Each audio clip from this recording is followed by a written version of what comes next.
how to get Kindle Unlimited for free. Now you can absolutely get Kindle Unlimited for free, and I'll show you how.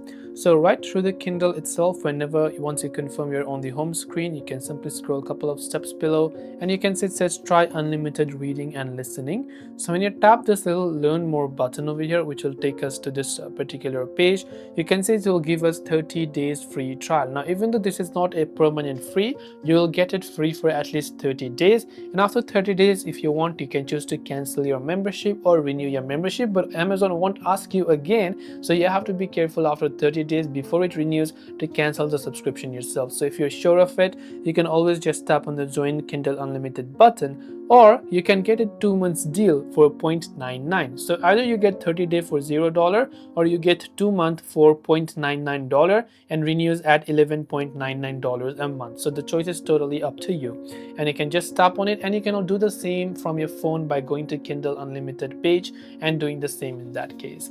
And this way you can get Kindle Unlimited for free by simply subscribing to the free trial that they're offering. Hope this video helped you out. If you have got any further questions, do feel free to leave them down below. Thank you for watching, and see you soon in the next video.